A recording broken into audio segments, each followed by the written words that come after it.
Yung ganitong luto sa sinigang ay talaga namang mapaparami ka ng kanin. Nooy, hinay-hinay lang, di ka na bumabata. Yun ay tingnan nyo naman napakalambot. Kaya naman tara, simulan na natin. Ang lambot.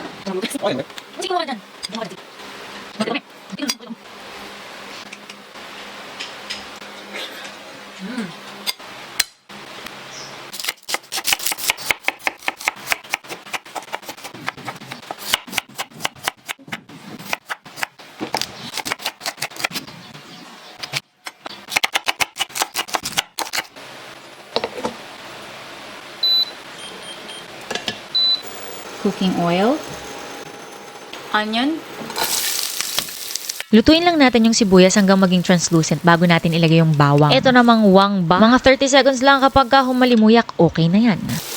bango mahalimuyak. Hulog na rin natin ang kamatis. Lutuin ng kamatis, wag halo ng maluto. To the point na nalalasak or nadudurog mo na siya. Kaya ng pagdurog niya sa puso mo. Charot.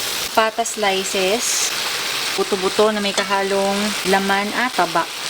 Oh, sarap oh. Bone marrow. So, hayaan lang natin yan mag-brown. Haluin lang natin. Hayaan lang natin mag-render yung kanyang fat. Pata slice na bilang. Tingnan nyo naman, 1, 2, 3. Nabitin tuloy ako. Pati mga kasama ko. Sa sobrang sarap sinigang na to. Salt. And then buong paminta. Ito pa lang, hinaluan ko na ng pampalasa. Asin at paminta. Siyempre, patis. Sabi nga nila, huwag kang mainis. Mahal lang patis. Char. Fish sauce or patis. 3 tablespoons. Pwede naman natin mamayang habulan pa ng lasa. Ayan, medyo natuyo-tuyo na yung nilagay natin fish sauce. And nag-brown na yung ating pork. Ngayon naman ilalagay na natin yung tubig. Hot water to, aray. Dapat lubog yung ating pork. Sa puntong to ay magpapalambot tayo ng baboy. Mas maganda siguro kung ipe-pressure cooker para mas less yung oras na kakailanganin mo sa pagpapalambot. So ano nga bang gagawin natin? Mag-iintay gaya ng pagpapaintay niya sa'yo. Uy, charot lang. Ihulog na natin ang gulay. Pagsasabay-sabayin ko na yung sitaw, okra, labanos, sili, at tangkay ng kangkong. Kaya lang natin maluto at lumambot yung mga gulay ng mga 2 to 3 minutes or depende sa inyong liking. Bago ko ihulog yung kangkong, ilalagay ko na yung sinigang mix. Pinili ko yung may gabi para lumapot. Hindi ko siya ilalahat. Tatansyahin ko muna yung asim. Kayo, comment down below. Anong gusto nyo sa sinigang nyo? Yung maasim na maasim o yung hindi ganun kaasim?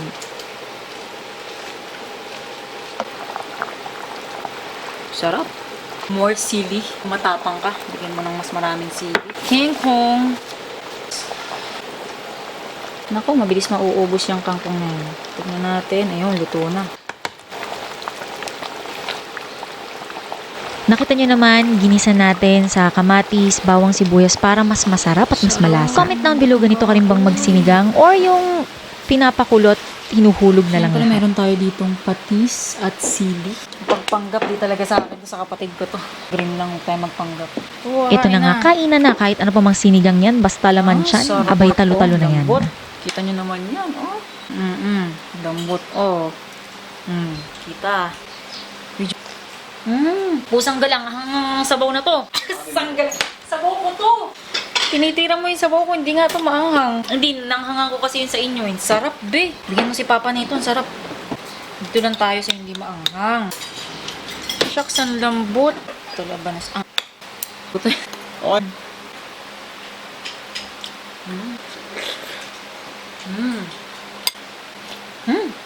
Tama-tama to sa mainit na panahon. Ako nga pala ang inyong kusinerang inhinyera, Jane Agustin Silvestre. See you in my next vlog.